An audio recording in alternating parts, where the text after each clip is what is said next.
And call to order at 6:31.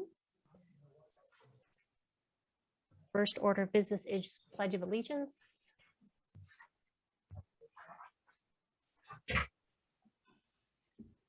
Panelists could unmute. All right. I pledge allegiance to to the flag of the United States of America, and to the republic for which it stands, one nation, under God, indivisible, with liberty and justice for all. Thank you very much, everybody.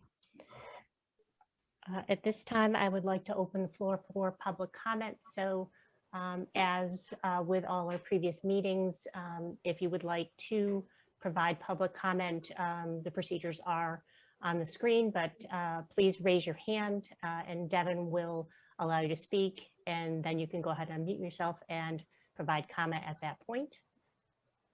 So I'll open that up to public comment now.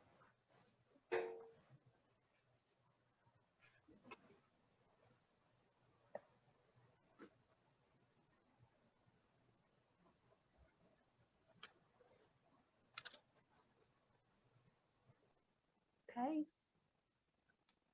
All right, I didn't see anybody. Devin, did I miss anybody? Nope.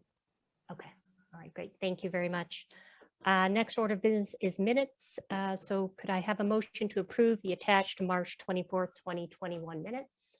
Hi, this is Sharon. I'll make a motion to approve the March 24th, 2021 minutes. This is Wendy. I'll second. Excellent. Any discussion? All in favor? Aye. Aye. Opposed? Okay, unanimously approved. Next, item E is correspondence received between the dates of 3/22/21 and 4/5/2021. They are included in the agenda packet. So we received multiple questions via the website, and responses are included as appropriate in the packet as well. Again, we appreciate the continued engagement from the community. And as always, I will say, please access the website and use that page at the very bottom to communicate with the building committee. That is questions, comments, anything you'd like to share with us. Again, we also have opportunities at many of our upcoming meetings as well to ask questions during specific topic meetings as well as neighborhood meetings, but the forum is always available to you. So please feel free to use that if you do not have the opportunity to provide public comment in a meeting. So lots of options to get to us and ask questions. So we appreciate that. We're going to go in right into item F, reports. As for chair report, I think I am going to abstain for tonight. We have a lot of information to cover on communications and other items. The only thing I would like to say is thank you again to building committee members, to the community, to everybody who's put a lot of effort into the community presentations that have been really going very, very well. We continue to encourage community members to listen and learn. We just a quick plug for the website, please. By all means, go out, take a look at the website, any opportunity that you can to do so. Lots of information out there. The side-by-side video is posted out there for viewing. There is a page as well, which is fantastic, with all the meeting resources available to you. So if you happen to miss a meeting and want to go back and listen to the recording, that is available to you, as well as what content was shared at the meeting. So you'll start to see some of that communication go out via social media and using our platforms, but also I just wanted to take an opportunity for people to know that those resources are there. And the website is ever changing and we add more information almost daily. So please take the opportunity to go out there and take a look and take a look at the resources and share that information with other community members. And our goal is to get that information out to as many people as possible. So and we're going to talk a little bit more about that in communications as well, but just kind of another reminder of the importance of that and the resources that are available to everybody. Next order of business is Town Council liaison report. So I'll ask Chris. Yep. Thank you, Meg. You know, we're sort of came out of the other end of the tunnel for us in terms of our budget, you know, process and considerations, which has consumed much of our time. On Monday, we had the first, you know, the public hearing on our budget, and that's going to go forward. Relative to the building committee, Brian Connolly and I were working with the finance director, Joe Swecki, with regard to exploring the, you know, tax benefit programs and abatement and programs, and we presented out on Monday night, and that's going to be coming up for full consideration, you know, as a future item before the council. So that is moving forward, which will help, you know, hopefully ease some concerns for some of our citizens as they consider the project. So that's moving forward, and we'll be considering that at the council level shortly. That's about it. Great, thank you, Chris. Any questions for Chris from the committee?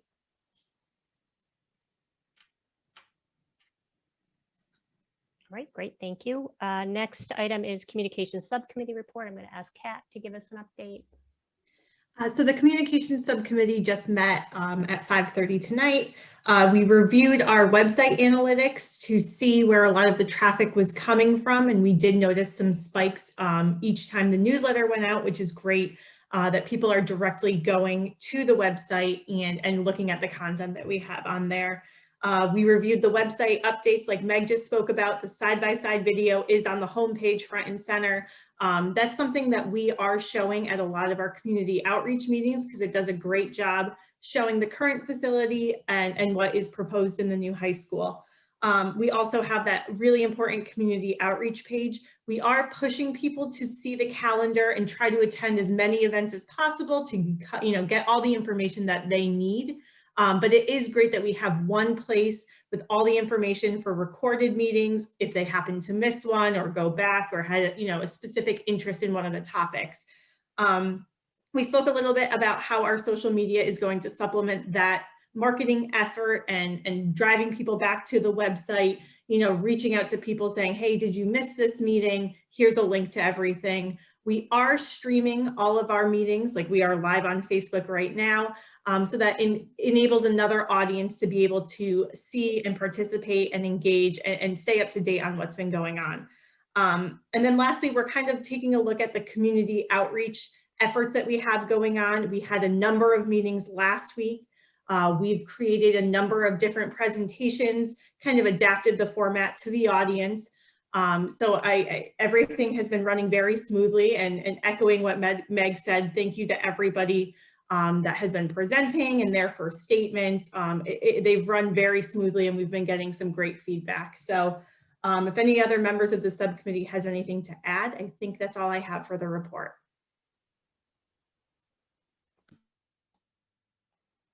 Any questions for Kat or anything in addition that committee members want to add to the update?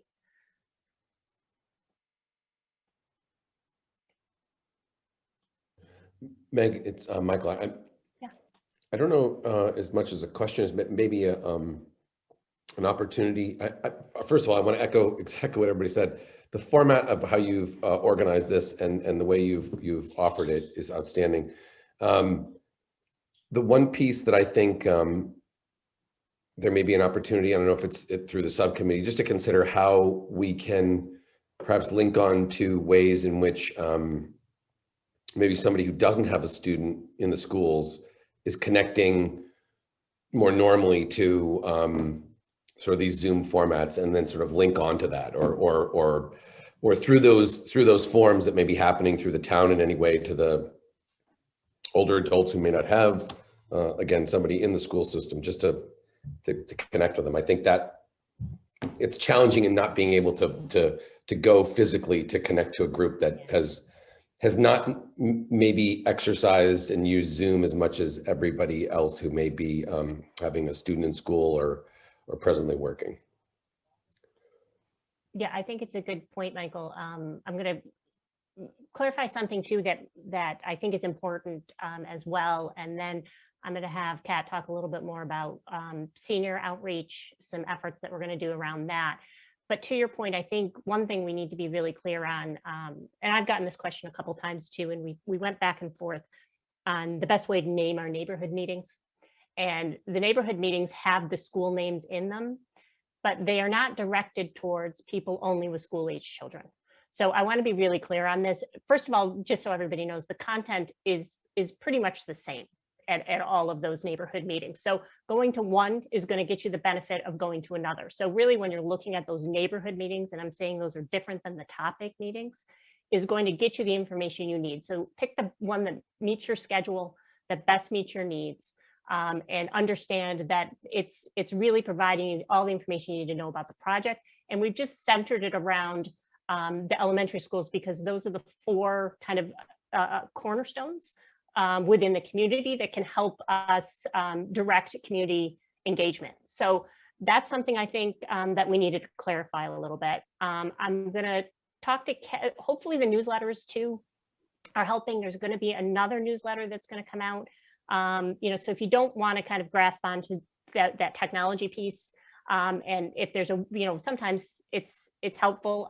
Sometimes I'm the same way, to have that piece of paper in your hand, be able to review it and look at it. I get that completely. So there is another newsletter coming out. There'll be additional newsletters in support of information, both the district and the town newsletter as well. So you're going to get a lot of information in the mailbox. But our final newsletter, our 3rd newsletter, will go out prior to May 11th, and we'll have really a roadmap of the school. Will be very visual, very easy to understand. So we're hoping that helps people as well stay engaged. But Kat, if you could talk a little bit more about, we talked actually about some of the senior outreach, which is kind of another aspect of communication, and I think how we can support that as well. Absolutely. And just before I jump into that, the town newsletter, the latest version, is at the printer right now. And the building committee update is right on the front page, echoing what was in our last newsletter, and trying to encourage people to attend these events, let them know they're happening, and drive people to the website. So, I mean, not everything is being done just, electronically or online, trying to get as much information into the hands of as many residents as possible. In terms of the senior, we are partnering with the Senior Center, and they are going to help us with a lot of outreach for our next senior meeting, which is in a couple weeks on, I believe, April 23rd in the afternoon. They have volunteers that are there that will help us make phone calls and reach out to their individual contacts at senior housing around town, and really trying to make a big push to get more involvement from that demographic. I think one thing that's important for them too is, you mentioned, Zoom isn't for everyone. So we are, again, offering the opportunity for people to go watch that live, kind of socially distanced at the Senior Center, because not everybody can navigate Zoom. And it really, it's not just for seniors. Again, like what Meg said, if people want to attend that meeting because it works with their schedule, by all means. I think the more we're replicating our marketing efforts and the message, it doesn't really matter which one you attend. But we think it's important to give people the opportunity to be able to come in person if they can't do it electronically. So we'll be making a big push for that. Great, thank you. And I do know, Michael, too, we've had conversations about, what does, in-person look like? When is it possible? I don't think we have answers on that yet. I think there's a lot of conversation around that. I think all of us would love to be able to make that connection and be able to provide, the community that opportunity. So I don't want people to think it's not being discussed or not being considered. It's just, as we all know, there's a lot of concerns around that, and just making sure, if it's possible for us to move in that direction, that we do it as safely as possible. So again, I wish I had an answer on that one, because I think that would be helpful for people too, is to be able to have an in-person option. And in normal circumstances, that is exactly what we would be doing. Although I think the electronic version allows us a lot of flexibility, and we can, just the sheer volume of meetings we can do electronically is great. I think we can all say clearly that we kind of miss that personal interaction. And So it is in discussion under conversation. You come up with nice ways to adapt around it, no doubt. Yeah, yeah. And I it is- appreciate some of the things that you're even working on right now based upon this first go around of presentations. So Yeah, it's great job. learning and adjusting. Yeah, I think the recordings are also really helpful that are on the website. So maybe being able to direct people to that area of the website, and maybe even being able to submit questions right there since they've landed on that page might be helpful as well. And maybe, Kat, that is something we can talk about is, even if there's an opportunity for in a location, a safe location with distancing, that they can just launch a meeting at any time. Yeah, I something like that. definitely think that that's something that we can explore the logistics of. Yeah. Maybe we replicate what's going on at the senior center and utilize that space or a gym or, something, and at least have that ability to attend it in person. Obviously, it has to be a large facility to accommodate people and socially distance and all of that. But I think affording people that opportunity to attend in person is well worth it. Yeah. So we'll continue those conversations and try to get the best solution that makes sense, I think, based on a lot of different circumstances. So, but thank you, Michael. I think it's a good point to talk about is, how best do we adapt and accommodate? So any other thoughts or questions on communications? Questions? All right, great. Thank you, Kat.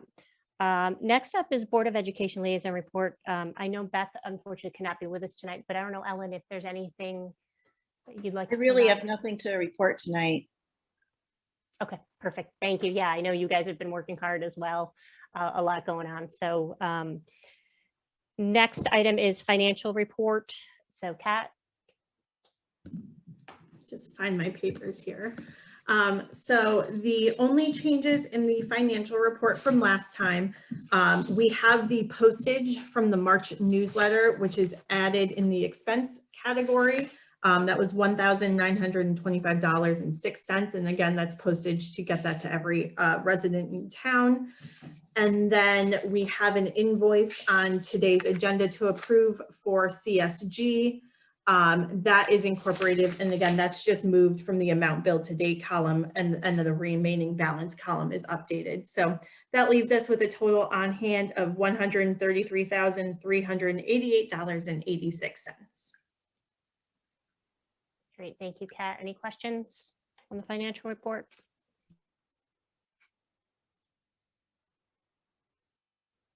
Okay.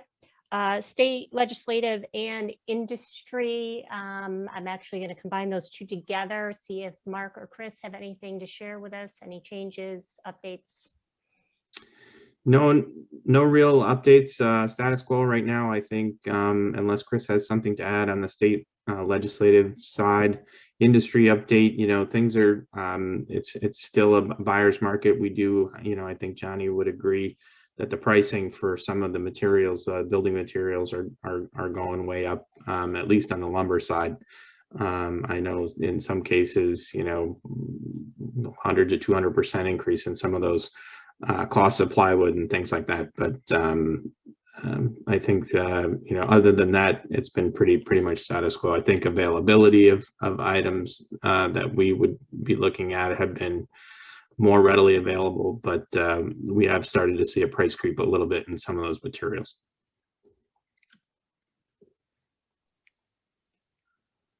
Any questions for Mark?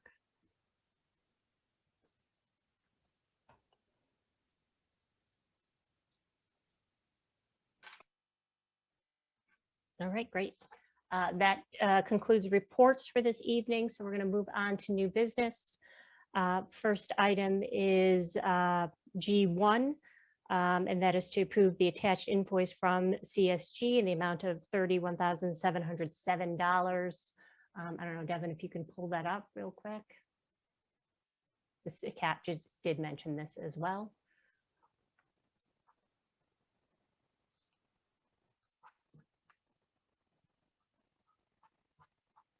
We've given Devin a lot of documents to scroll through this evening, unfortunately. Bear with me for a sec. No, there it is. There it is. There we go. Excellent. Thank you very much. Just for reference, so if I could get a motion to approve the attached invoice from CSG in the amount of $31,707. So line motion.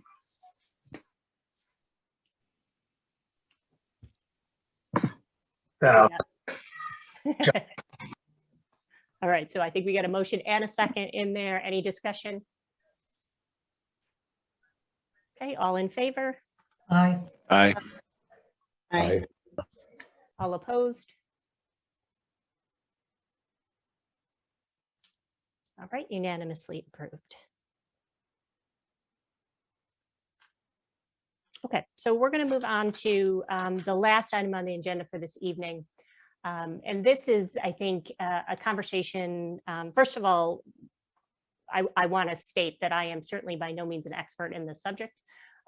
We have experts that we have access to that I think really are our next step in the process. But we've had a lot of conversation last time, a lot of questions around kind of elections enforcement compliance, what that means, and what it looks like as far as impacts to the committee and communications. So prior to this meeting and included in the meeting minutes, there's some great documentation that, if you guys remember way back, it was actually our second building committee meeting, believe it or not. We did have the town lawyer come in and speak to us about elections enforcement. He gave us some great documents. One of those being the document that you see up on the screen in front of you, and these were also forwarded onto the building committee for review. What I wanted to do tonight is just kind of do a quick overview of one of these documents, talk about that a little bit. This really kind of answers some of the questions that we've had come up. What I really want to hear from the community tonight is what specific questions do you have or are you hearing that we need to document and make sure we get answers to. So this is really more of a preliminary conversation. First of all, to make sure everybody's clear on some of the key points of this conversation as far as what warning looks like, when will it start, what is the impact of that. So some very high level conversation about the process, but then I'm hoping we kind of have a dialogue as a group here on what are we hearing, what conversations do we need to continue to have, and what kind of questions do we really need solid answers to make sure that we're prepared for May 11th. Does that make sense to everybody?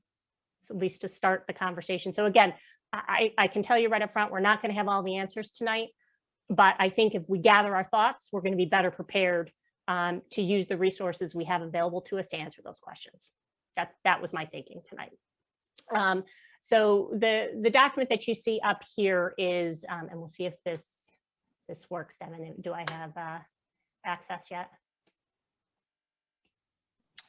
Yes, you should. Okay. Let me see if I can scroll. So bear with me as I have my advanced technology here that Devin's presenting, but I'm actually have control. So the document that you see here is actually one portion of a larger guideline that was distributed by election enforcement. I actually did have a conversation with elections enforcement this morning about this portion of the document specifically, which is use of public funds, which is exactly what is important to us as a committee. So this is a really plain speaking document. I think it's really important for us to understand what's in here and distribute this as well, I think, to the community so that they can understand it. So this whole conversation is coming up because people start talking about what we term as a blackout period or a quiet period. And so what that means is that there are restrictions, and this very first statement says it, on public funds may not be used to influence anyone to vote for or against pending referendum questions. And that's under penalty of a fine of $1,000, maybe even more potentially, so I've heard, to an individual involved in any kind of dispute around this information. But the important piece to this is that this restriction occurs once the referendum goes into warning. And we've talked about this a bunch of times. I'm not going to go into, and it's in the document, but I think what does that mean? The bottom line is, for us, that means May 11th. Right now, as far as our schedule is concerned, town council will actually hopefully go ahead and move this to referendum on May 11th. So from now until May 11th, there are no restrictions. There's no impact. This has nothing to do with us. So as far as having this conversation, it really doesn't impact us at all. What this is really having a conversation on is after May 11th, once we've gone into that warning period or blackout or quiet period. And it really has to do with these public funds for communication during that time frame. Does that make sense to everybody? That there really is a distinction. So I don't want us to, that's why we're having these conversations now, is to get us prepared, but this does not go into effect now. And that's usually a point of confusion for people on what's going on. So this document really kind of goes through what's included. So what types of activities are prohibited. So any expenditure of public funds to advocate a result or influence any person to vote for or against the referendum is prohibited once the referendum is pending. So it's advocacy of the vote. That is what is of concern for us. This includes the dissemination of printed materials, preparation video or website presentations, supplies, equipment, postal permits, anything in any form used to advocate a position on the referendum. So right here is the question that comes up every time of what happens to the website. It cannot have information post May 11th that is considered advocacy on it. It does mean that we can, and this document goes and talks about, what's considered advocacy as well as what is not. We can have factual information still on our website, but that distinction is left up to our town lawyer in order to make that distinction. So we still have some work to do around that, but just be clear that this really talks about what is prohibited post May 11th. This is an interesting comment as well. Parent teacher organizations, school administrators, municipal offices, and employees or any other person may not use school or town equipment to prepare or copy advocacy materials. So it specifically states PTOs. This is a conversation that comes up quite a bit, a question that we have, and PTOs fall under the municipal umbrella for the town of Farmington. So that is a limitation that will go into effect post May 11th. I'm going to stop here, see if anybody has any questions, comments, thoughts around this. Meg, this is Chris. I think this is Chris. I think some of the confusion the first time around was not so much the expenditure of public funds, but even what you touched on was advocacy. And right. We were if I had to make a public statement last time as the board chair, I was scrubbing all my comments, but from the very down to the minutia of permissive versus affirmative words. I mean, it was really tricky. So not so much the public funds, but even just our public comments were very confusing. I mean, I think the first time around. Yeah, and I think that's really is a point of confusion for us. So everything, and this is, I think, the question that we need to ask. So as long as it's this really, all these restrictions, as far as I can see, are around public funds, how public funds are used. So I think that's the question we have to ask is, can you, what statement can you say? What words can you use post May 11th? And as long as you're an independent, if you're a person acting as a resident of Farmington, you should be able to say those things. But I think we need more clarification, right? Chris, is what you're saying is exactly what. Yeah, exactly. It was almost on the, not so much the funding issue as much as just what is, and you're always walking a delicate line as an official, and then a member of the building committee, and then also just making statements. What chat am I talking in? Or, if you're posting to Facebook, social media, it's like, where am I drawing? Am I walking this razor line of, offending these things? And I think it wasn't, the first time around was a little bit confusing as to where we could go with, our speech, and our speech was very problematic. I mean, in terms of, wait a minute, I think if I use this word, it's not the correct word. It's too affirmative. It's not passive enough. And so we really need help here, I think. Yeah, Kathy's got her hand up. I think what the issue is that what you need clarity on is that our charter is different from most, and it's not really addressed in here because it's different, is that we have an annual town meeting between the time that we send it to a referendum and you vote. And most people don't have a town meeting during the blackout period.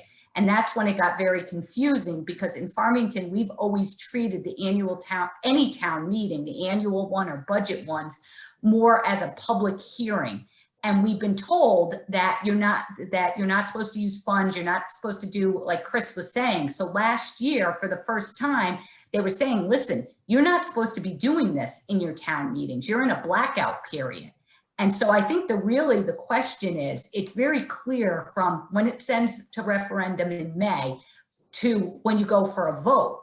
You'd say, I mean, I think it's clear here what you can and cannot do. It's really a question about what you can do at this town meeting. And again, that's where we were, if Kathy Greeter and I, going through our speeches with Chris and talking. And I think that's really the crux of what we need clarity on. A lot of this is very clear. It's that you're really supposed to, as it states, is it's a blackout period. And you can speak as an individual and knock on doors, but you really can't be using town funds, town staff, and everything else to start supporting the project. So I don't know if that helps at all, but that's how I would read where we need some clarity. Yeah, because, like Kathy said, I mean, it was at that town meeting, I can remember like scratching, should, this, that, all these little words out of what I was going to present because it was very confusing. Yeah.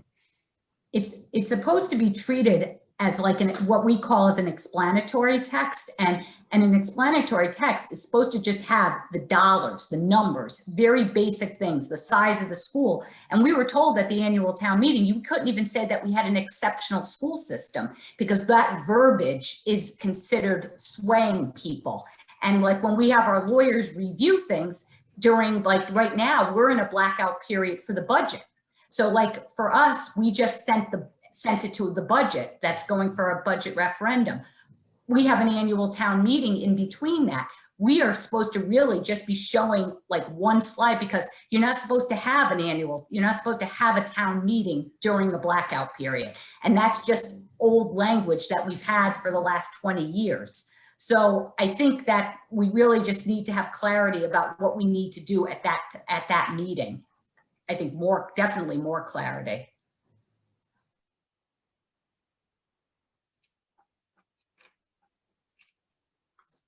Yeah, Michael, go ahead. I have a question about, to clarify with the website, and I can't recall, did materials that were on the building committee's website, did they disappear last time? And do we feel comfortable with the materials that we have now, that they are explanatory? If we have statement of need, we have diagrams of the building and how we're addressing those statements of need.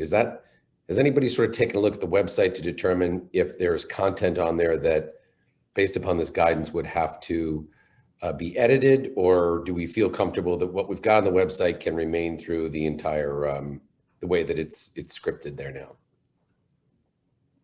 Meg, I can jump in on this one. Yep.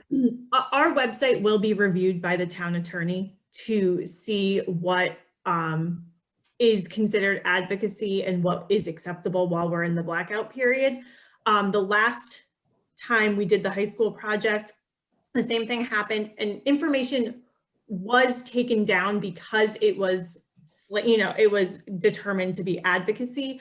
But like Kathy said, the explanatory text information, the schematics of the building, the cost, that all stayed because that is permissible under the law. So everything, we are in the works with our town attorney to have him review in detail the website and make sure that we are in compliance. So as a follow-up, if the attorney should suggest that there are paragraphs of text that need to come out, is it that we just remove them, or will someone on our committee potentially edit them so that we continue to remain factual and consistent with this explanatory text, rather than potentially just taking whole sections out because something may contain something that needs to be added? So I'm just asking the question is, as an attorney advises to say this, I have concern with this, do we strike it, or do we potentially go back and re-edit it? I think we take into consideration what they said and work with them to make sure we can, keep as much as possible on the website. I think things like some videos are difficult because they can be construed as advocacy, and they might just say, take down the whole video. So something like being able to say, this particular aspect of the project addresses the statement of needs. Would that potentially be construed as is that explanatory, or is that persuading someone to say, hey, check the box, we did this? I mean, that I think is some of the stuff that I'm curious about as to whether or not, you can list the statement of needs and you can list sort of what the school looks like. Can you say this accomplishes what the statement of needs are addressing? And I don't mean, I don't want to put you on the spot, but those are the kinds of things. I'm not an Sooner attorney. rather than later, it might be helpful just to scrub that website to make certain that we're kind of conforming to this explanatory text even at this point in time. Right. I mean, I think the hardest thing is the blackout period and right before the referendum is when people are looking for the most information. So that's why I think the explanatory text exists, because it provides the basic neutral facts of the project and allows people to get information, but you're not using the public funds to advocate and really slant it one way. So, I mean, I every little detail we will have the attorney review, and I think when there's a question, we go back and forth and try to see, what the best way to proceed is. But our website will be available, and we will leave what we're able to leave up. I think we've got Ellen. Just a couple things to Michael's point. That's why, Michael, I think our advocacy groups have also said that much of this information will be transferred to the advocacy groups from our website. So we won't be completely lost to our community that they shift their attention. But anyway, Kathy, I just had a question because I just want to clarify when you're talking about the annual meeting. So I know we have an annual meeting for budget. So I don't know when you set the date, but were you talking about an annual town meeting before budget this year, or do we do an annual town meeting before? Will there be one scheduled before the June 3rd referendum? Yeah, we have the annual town meeting. The council just sent it on Tuesday night. And Kat, do you have the date? I don't have it in front of me. I think the annual town meeting is on Monday, April 23rd. I think it's 29th. 29th. That's before our May 11th blackout. Yeah, so that's the budget annual town meeting. Yeah. So we're going to have the town meeting there. And Kathy Greeter and I have been talking again, because we didn't have one last year because of the COVID restrictions, is that we really need to have a much different format for the annual town meeting for the budget, just because of this, because you're really in the blackout period for that too. So we're in the blackout period for budget, but we're not in the blackout period for the high school project. Correct. So Correct. you're working on how do we balance this? Okay, I get it. So there's not an annual town meeting before the June 3rd referendum. There is, Ellen. There's Oh, per our charter, anytime we have a referendum, we have to hold a town meeting exactly 10 days before. So there is going to be a town meeting specific to this referendum, the high school referendum, 10 days before the referendum. So you're saying because we're in a blackout period for budget, that it might kind of skew into the blackout for the building project? No. I think they're totally separate. It's just that we're having the same sort of topic discussion now that we're in the budget blackout period. And then, but we're not in the high school blackout period. That's not until after May 11th. Right. Okay.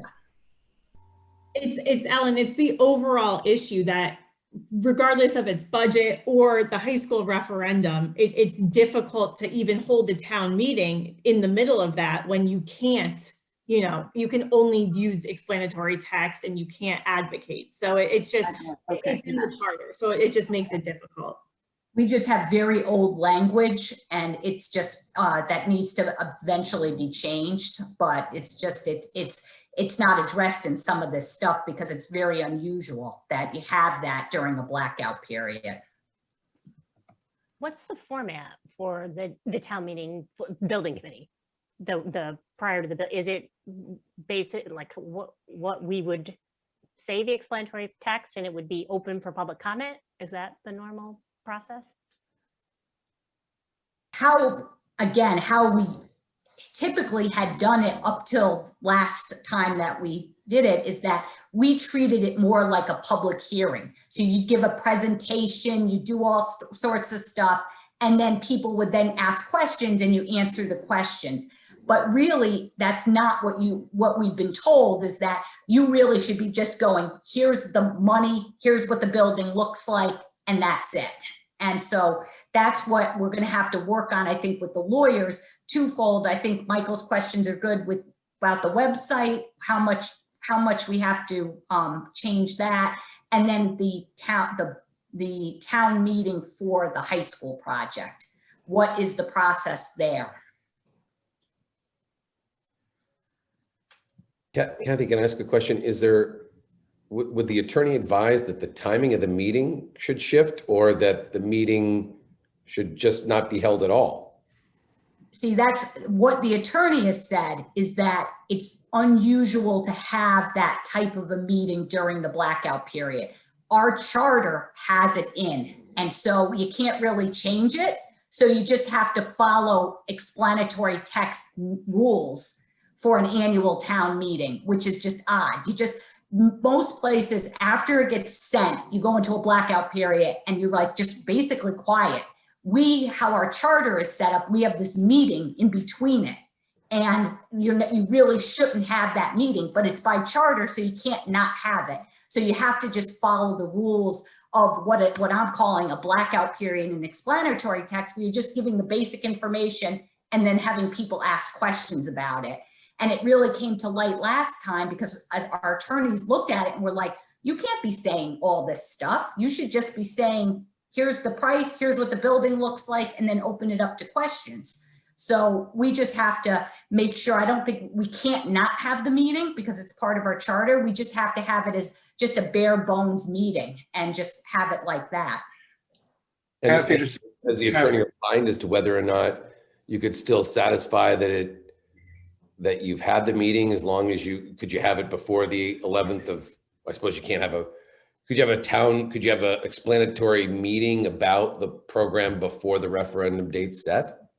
Yeah, and that would be at the council level, and that would be a public hearing. And that would be a regular public hearing, which you'd have, which is fine. It's just really once the council sends it out. Okay, so it's an additional meeting. We'll handle it that way and say what you can say. And the tough part, Michael, is the charter is very specific about the amount of days you have to have it before the referendum. So there's really no wiggle room with that. It's exactly 10 days. Kathy and Kat, do you mail out like vote to question? In Glastonbury, they send one out to every household, which is very specific. Here's the money, here's what we anticipate to be spent on. So it's a very, very objective thing. So it sounds like your 10-day prior meeting is vote to question. So it's very, very specific. Have you ever, or is that within the budgets or the time frame? I know it works pretty well here in Glastonbury, as long as it's very specific. Right, and we've done that that's what we just did for our budgets, like the explanatory text. And that's what I think we'll have to do for this too, something very specific. Could that supplement the meeting, or I know you can't change the meeting, but can you do both? Yeah, we could do both. Okay, something to consider, because it's the language I've seen when I'm doing these over here is like vote to question, and the question is very specific. Right. In terms of doing that, the issue is what happens is that if people are saving the website URLs or certain pages or the video, and when the minute it goes quiet, and then go click those things, they're not going to show up. They're going to show error margins.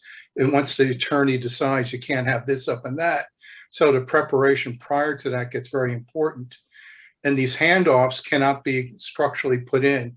In other words, whatever group out there wants to do it, whatever they can capture, it becomes First Amendment freedom of information, but you cannot assist them at that point of taking whatever on the website that's going to come down. In other words, whatever groups are out there, in fact, you can't even coach them now to do it. That they can take what they want, that information, repurpose it, and you put it on your own website. And basically those groups can do whatever they want with it. But we can't, you can't coordinate with them, any of this stuff. And that's where it gets very specific, because then the town funds are being used this way, stuff like that. That's just been my experience of doing these things, these transitions. And so, the thing to let people know, which we can do in the last newsletter or whatever presentation we do, is say, on this date, if you try to go to our website, there might be information you cannot get. You'll have to get it from other sources. Or take the information we have here and, cut and paste it, whatever you want to do as a town, resident. And so you can let them know that, so it goes up to, what happened to you guys? Where'd you go? All the social media, everything kind of disappears. And I just think we should just consider those transitions are really important.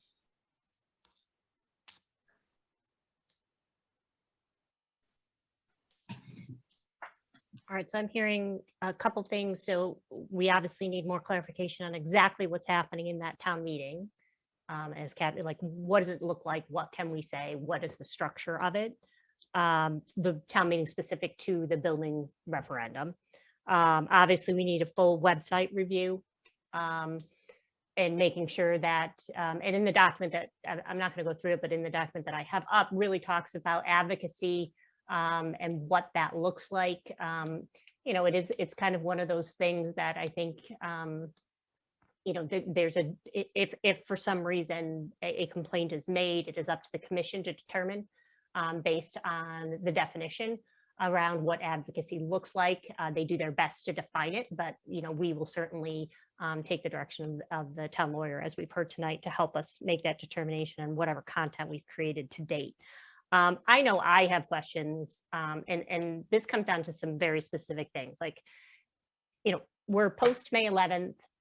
I have I'm the building committee chair. I remain in that position, obviously post May 11th until our job is done. But it's post May 11th, and I want to get out to my email distribution list and say, hey, just want to let you know, the referendum's coming up in June. Here's everything you need to know. Here's some highlights and some key points. I think people still have confusion around, can I do that? Like, does everybody else feel this same way? Like, I'm not sure like where that line is. And I think that's a very specific question we have to ask and say, yeah, if you're using your own resources and I'm using my own distribution list and my own email that has nothing to do with the town or anything else, it makes sense to me that I should be able to communicate to my own distribution list with that information. But I think I've heard that question from people. I've heard comments. So I think, those are the kind of questions and specific things that when we do have a resource available to us, that we ask those things, because I don't want people to be hesitant in providing information when we have the opportunity to do so. So I don't want people to think May 11th, I can't talk about this at all to anybody. We can't have the conversation. I can't bring it up. I don't want anybody to even look at me until the referendum's done. It's kind of the feeling you get, I think. So I think we need more clarification around that. Does everybody else kind of think that, or anybody else feel the same way about this? I think it's helpful to get that clarification. Hey Meg, this is Wendy. I was actually thinking while you were talking too, what about social media sites, websites like Facebook and Twitter, and I think we had Instagram, like where do we stand on that? Is that something that we can still keep up, or do we have to take down our live recordings and videos? Yeah, I think it follows, since Kat, you can jump in, but it's considered a town resource. So, but Kat, go ahead. And that's something, Wendy, that we will have the attorney take a look at too. I know the last time, I believe we just unpublished like our Facebook page. I do try in my posts to be very deliberate about the language. So it's just like meeting tonight or, this. So it's never really construed in any advocacy way. So I do try to remain very like meeting tonight, see you tomorrow at noon, something like that. So again, that will be reviewed by the attorney.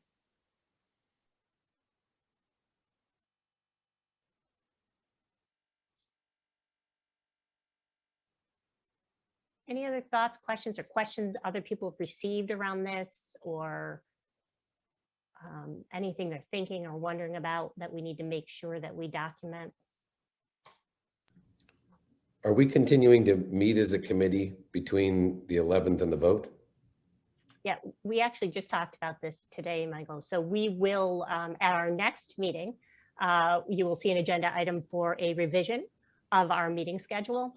So post May 11th, you will see those meetings drop off the calendar.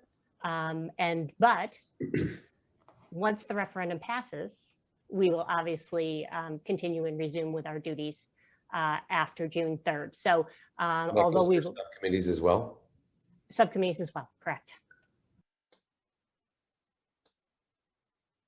Yep. So this is, I know this is like a detailed conversation. There's a lot of kind of intricacies to what we're talking about, but I also think it's important for the community to kind of understand some of these logistics as well. Make sure people hear about the fact that something is going to happen May 11th around communications and understand why that is the case. So we need to continue doing a better job too, to make sure that the community understands that and you know, what that means and what it's going to look like too. So although I think we have a lot of questions, I think you know, helping the community understand this process too is an important part of this.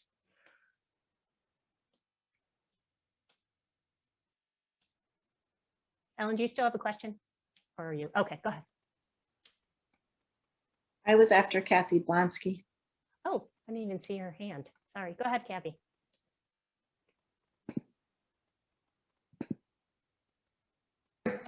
Sorry, I couldn't unmute. I just wanted to make sure that, again, like what I think Wendy was saying is that, and we'll definitely get clarity, but I think just overall that during that blackout period, like you said, the committee is supposed to, it's really, you know, your work at the official level is done as much as, you know, at that time. And I think everyone's just, but that doesn't mean, like Kat was talking about the town Facebook page. As an individual, you can still have your social media and do everything like that. And I think that's where it's blurred. It's really just your official work is done. But as an individual, you can do Facebook, you can do everything, you can support it, you can, and I think, Meg, I'm sure we can get it clarity. If you're doing your own email with your own contact list and you are sending things out as a person, I'm almost positive you can do that. It's really just as a group for that short period of time. And I think in concept, it's really that at that point in time, you've turned it over to the interest group, and the interest group, and you can be participating with them as an individual, is really just out there selling it. It's just you're not selling it as officials anymore. You're not selling the project as officials anymore. And, you know, that's why the building committee doesn't meet. That's why you shouldn't have meetings. It's just really now, your job is done. And now it's just people need to go out and vote. And this is the time that they're going out to vote. And I think, you know, we can get definitely a list of questions about it, and the web pages should be very simple because that's common. All towns go through it. All towns have the web page, and so they should know exactly what we can keep and what we can't keep. Great, thanks, Kathy. Ellen? I don't want to start another whole thing, but I know we've talked a lot about inside the building, but I think when we come back, Meg, if you go to elections enforcement, I think it would be super helpful to find out what the guidelines are for school facilities, meaning outside. What are the guidelines? Because I think this came up the other night at the PTO group. A question was, can we, and it has to do with mobilizing parents on the day, really on June 3rd, mobilizing visibility and what they're allowed to do. Obviously, they can't sit on the front steps of Union School and pass out flyers, but how far can they stand? So I think from elections enforcement, they'll probably have the updated guidelines on, you know, is it the 75 feet, like a normal referendum or whatever, but I think that information would be helpful, especially if we get together again with our parent leader groups.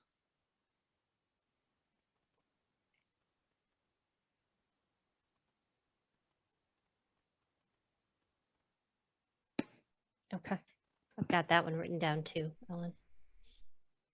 Meg, I think it would be helpful just to get a little language for for the committee members.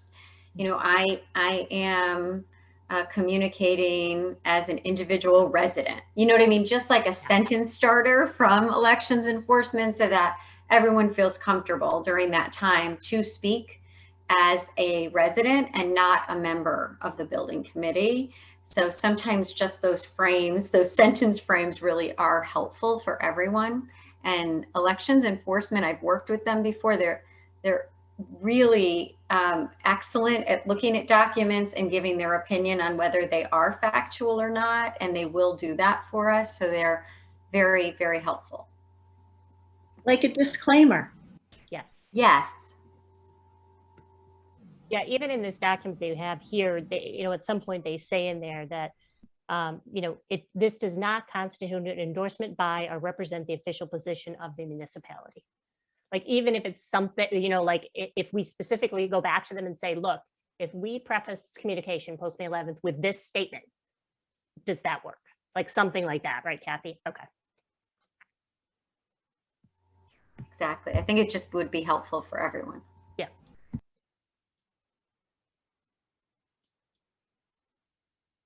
Any other thoughts or conversations? As I said, I knew we wouldn't have all the answers, but I think we needed to have the conversation and think about it a little bit more. The other thing too is if, you know, we do have an opportunity to have somebody come in and speak with us, I think we're better, we should be, you know, having this conversation, we're better prepared, thinking it through, talking it through. So, you know, we'll see what our options are there to answer any additional questions. But as Kathy mentioned too, elections enforcement is really fantastic. They were, you know, I was leaving voicemails, they were returning phone calls several times, playing phone tag, but wanted to get to us, wanted to make sure we understood and had the resources we needed. So we've got a great resource there. It sounds like we're going to make some contact with the town lawyer to help us out with some of this too. But, you know, if you think of other things or very specific scenarios that you're presented with, that you're questioning, you know, send them our way too. You can send them right to me. And, you know, let's ask directly and just say, look, this is the situation I'm in. How do we proceed and what's the best course of action? You know, as specific as we can be, I think is the best way to do that. So any other thoughts or final conversation on this, at least for right now?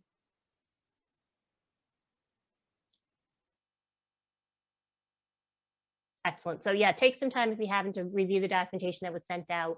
To those with us and joining us and listening to us tonight, these documents will be included as well in the meeting minutes that are going to go out. So again, a great resource just to learn more about this process and just kind of understand this conversation, what the impacts are to the project. But that's kind of, I just wanted to have some preliminary conversation on it just to get us started on this.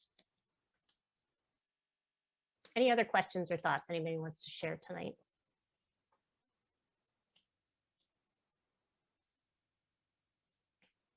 All right, excellent. So if I could get a motion to adjourn, please. This motion to adjourn. This is Wendy. I'll second it, Sharon. Any discussion? All right, all in favor? Aye. Aye. Aye. Opposed? All right, we will adjourn at 7:29 this evening.